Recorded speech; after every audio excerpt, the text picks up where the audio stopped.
Nari ndavye kuntu nakunze iyi TBC bishitse mukaba mudatevye kubera mu minsi nagomba ngira booking y'indege kugira ngo nsubireyo ariko bishitse mukaba mudatevye nkaba nkiri hano lazima nzogikora ico gikorwa. Asante sana.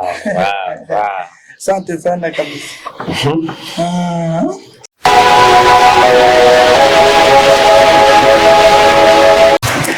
Hello guys, abakunzi ba ETBC TV, nizera ko meze neza, nizera ko mufresh amuherereye hose mu mpande zine z'isi.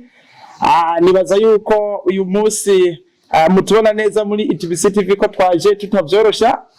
Ni ETBC TV present turi kumwe hariya na manager wa ETBC TV. Abatamuzi ni Prosper Niyonzima asanzwe yikora neza muri ETBC TV. Uyu munsi rero twabazaniye umutumire adasanzwe aho dusanzwe turose umutumire atugendera avuye mu gihugu cha Tanzania, iki gihugu kibanyi cyacu kabisa. Umutumire novuga ko yoba yarasanzwe avuka mu iki gihugu cyacu cy'u Burundi ariko kuva ku myaka 6 yose ari maze atari mu gihugu cy'u Burundi. ETBC TV yagiriwe iteka yo kugenderwa n'uwo mutumire ngira araza kubibwira. Muramubona hano aho yicaye yuko bimeze neza cyane. Tugavuze byinshi rero ni izbikuye Eve bamwita new system. Mbibutsa kugira like, share, mukabona subscribe kugira ngo ugumu wa mbere mu kubona ibiganiro bica kuri TV yanyu online. Twagiye rero n'umutumire wacu kuva ari mu gihugu ca Tanzania agira tubwire yuko yoba yaje kuturamutsa no musa cyita yifatira indega gende canke yaje kubana natwe ibihe bidashira. Karibu cyane. Asante sana hivi nubwo atinya kumvuga nanje nitwa Kezimana Petroni nako hivi abivuze imyaka 6 yose narinda imaze mba muri Tanzania. Naje cyane ngira ngo ndabasure ibikorwa byanyu nama nabibonye ku mtandao ku internet ariko ubu ndabona live mumeze neza nahora ndayikunda ndi no muri Tanzania ariko ngere ino nari nabahaye taarifa ko nzoza ndabavugishe. Karibu sana. Ndabonye maze kubona iri hafi yaho nashikiye nca ndayishimira mbona ni TV imeze neza mbona tugiranye ibiganiro nk'ibi no bishima. Kweli je nabonye atakibaye ni nziza baragira ibintu vyiza baragira movie baragira comedy nabonye atakibaye nagerageje kuca kuri page yabo niyo mpamvu nishimye kuja kubatemberera. Karibu cyane Mademoiselle Petroni, turakwishimiye natwe nk'abakunzi ba ETBC TV, nawe turakwishimiye cyane nk'umukunzi wa ETBC TV.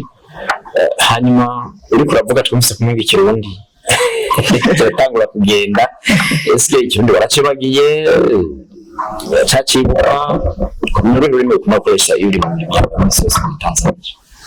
Muri make nkanje Uganda urabona imyaka 6 aho ngere nagiye nkoze ariko ikirundi sinshobora kucibagira kuko narakicize mu kirundi ndakimenya kandi sanzwe ndi murundi kazi nuko gusa aho usanga ubaye ururimi muri gukoresha mu isi yose ari Giswahili niyo mpamvu usanga cakwinjiye ngo nanje genda amara imisi na usanga ndakivuga nkuko kwawe nawe uri kukivuga. Yes, sector ameze ngo ETBC TV wayibone ku mtandao.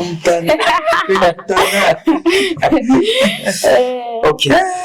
Mademoiselle Petroni yo muri cyanye rubuga rwa Instagram ndabona umengo yakicanye cyane. Eske ni Petroni mu myaka 6 twovuga ngo yaranzwe n'iki mu gihugu ca Tanzania?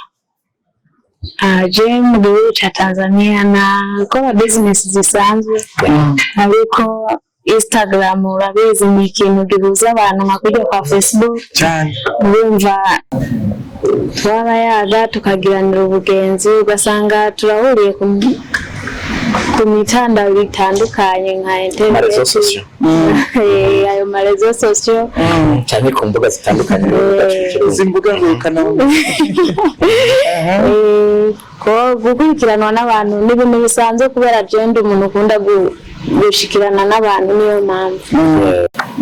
Noneho natwe urabona ngo twarashikiriye kuri ETBC TV gushika eske niki kiwovuga wabonye kuri ETBC TV ko uvuga uti jewe ndumva nuko muri Tanzania hataha mu Burundi ashikira muri studio ya ETBC-TV nagati kantu gutuma n'abakunzi ba ETBC-TV bumva bati PETRONIA aho kana ngo kumbura gashobora n'abandi baragakora. Icyambere ETBC-TV kwanza ntabwo n'imbazi benshi ariko ndavye ibikino nkaraba amafoto ndaraba ukuntu basohora ibintu byabo bituje ndavuga ati jewe nanje igihe nzoshikariye lazima ngende ndabe abo abantu banje twamayaze kenshi kandi murabizi je n'abarondeye kubera TV yanyu narayikurikiranye maze kuyikurikirana mbona ati je ninshikariye lazima nze rero nishikiye nashimye cyane. Yes.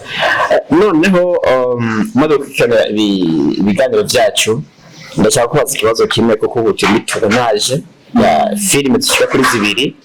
Hariho filime yitwa Amashetani, yitwa Vengeance, turiko turategura n'indi filime yitwa Divorce. Filime zo byose cyane. Naho nturamenya ikintu uzomara ngaha mbega ubona ushobora gufata scene imwe muri zo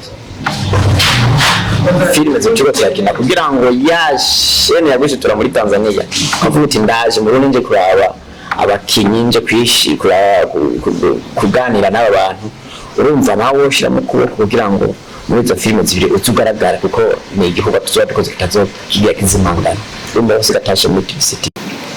Kwani ndavye kuntu nakunze ETBC bishitse mukaba mudatevye kubera mu minsi nagomba ngira booking y'indege kugira ngo nsubire ariko bishitse mukaba mudatevye nkaba nkiri hano lazima nzogikora ico gikorwa. Asante sana. Asante sana kabisa. Temu ibintu bimeze neza cyane. Asante sana Mrs. Petronia ohawe kaze kuri ETBC-TV. Turagukunze cyane kandi turakwishimiye gose. Nje nabishimiye kwanza nabishimiye kera. Je mbona yuko uri umwana mwiza. Ari umuntu atarinda guhatwa cyane mu bintu. Ushobora gukunda ikintu nk'ibicijana na 10 kwijana. Udakunze ibyanyu wakunda ibiki. Kabisa. Namahirwe menshi cyane kuri ku bakunzi ba ETBC-TV kuko kunguka umuntu nkawe mu bisanzwe ari ibintu azingira akamaro mu buzima bwa TV cyangwa mu buzima bwa company iyo ari yo yose. Nizere yuko uko nkuko mubitwemereye mu kanya gato tubafise tugiye gukorana ibintu bikomeye cyane. Bibaye ngombwa nkaba ndahari sinobata kubera narabashimye ariko nizere yuko muzaba muhari cyane. Nizere ko bizogenda neza mukaba muhari cyane. Hama tubabaze gato mugerageje kuraba ibikorwa ETBC-TV isanzwe ikora nk'ama filime bumva ko dufise ama filime turiko turategura ndetse twivuza ariko namwe mwobamwo mbega muko mudukurikirana cyane. Nizera yuko muri ico gihugu kibanye cha Tanzania mwahora mukurikirana kandi mafilime asa nkayo twe natwe tuba ducisha kuri TV yacu. Mbega ugerageje kuraba nta tandukaniro ryo ririmo ku yandi ma filime yo mu gihugu kibanye cha Tanzania no ngaha mu gihugu cyacu cy'u Burundi canke ivyo ducisha kuri TV yacu online nta tandukaniro wowe ubona tubwira kugira ngo natwe twumve yuko ari cyo twokongeraho cyangwa ngo duhindure cyane. Itandukaniro rirahari ariko si cyane kuko bari abakini byagwabo namwe mugakini byagwanyu n'ururimi rwabo namwe n'ururimi rwanyu ariko mu bisanzwe je nkanje nishimiye ibi mbona ko kwanza binyibutse ikirundi canje neza kabisa hanyuma bikahora byigisha n'abana tuzobyara canga batoya bacu ariko n'ibyahari ni byiza cyane bishitse hakaba hariho ubudasa twozoza turabwirana kabisa. Bivuze ngo nanje kuzondihira agatika k'indege ngende ndabe kugira ngo ndabe ko nokorana kuko naona azo ukisema mtandao hapo sije. Ana jeni banizi ikirundi cyane wacu. ashobora kugenda hariya bakanyinjiza muri movie zaho nkumva nanjye no kwameriyora abishitse mugakorana boraba ukuntu bakugenza ariko ururimi n'ururimi kurumenya mpaka rutora umwanya munini. Okay. Noneho ndakubaze gato, urabona mu mafilime twagiye dukina turacanga ikirundi, igifaransa, igiswahili. Eske nk'umuntu watembereye mu byo bihugu wo tuhanura iki ko twabandanya uko nyene twabitanguye canke twokora filime zigizwe muri mirongo rumwe? Muri make filime igizwe bivana nabo kinanye. Ntuba uri imbere ya mama wawe ngo wanze kumubwira icyongereza ataco wamwigishije. Uri kumwe n'abagenzi bawe ico gifaransa n'icyongereza muzokivuga, ariko mutibage yuko ururimi kavukira ari Kirundi. Uti rero tukomeze dukine tuvanze indimi tutibagiye Kirundi cyacu. Ikirundi kiba imbere kuko Ikirundi nitwaca tuciyibagiza bazi ko ibintu byo ku marezo sosiyo abantu babikurikirana cyane. Nanje nabikunze kubera iki mbona biri mu Kirundi cishe. Igifaransa turaciga naco n'utwogiheba cyangwa icyongereza ngo tugihebe, ariko uraraba ugeze ukivugire hehe no mu muryango wawe umwana wawe n'uwo mubwira ngo azaje kuramutsa bibi wiwe mu gifaransa. Lazima mubwize ukuri ati igifaransa tuzokivugana jewe tugiye kuramutsa Ikirundi tugicisha kuko nico catureze. Ngerageza kumviza umushiki wacu Petroni, ndumva kumengo naho wagiye muri Tanzania bakamara y'amezi y'imyaka 6 Ikirundi wagumye wumva ko ari agaciro kuri wewe. Baba uriko bihereza agakimo byo gufungura? Mu bintu byo gufungura ikintu nakunze cyane ni ikintu bita nyamachoma. Nyamachoma.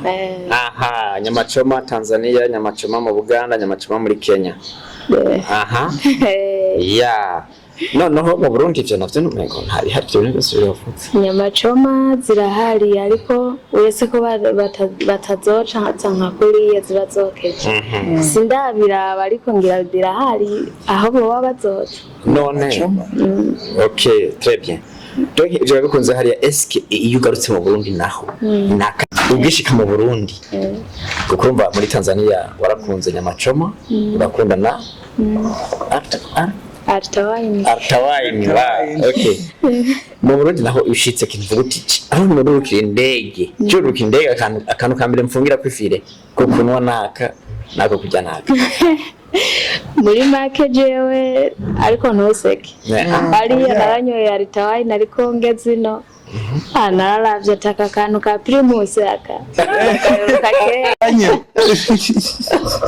kakanya cyane gashuye twasonda ariko ndakunda gashushe.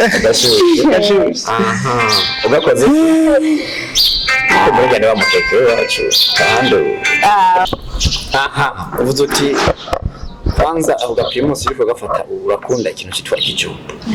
None igiye muri restaurant VIP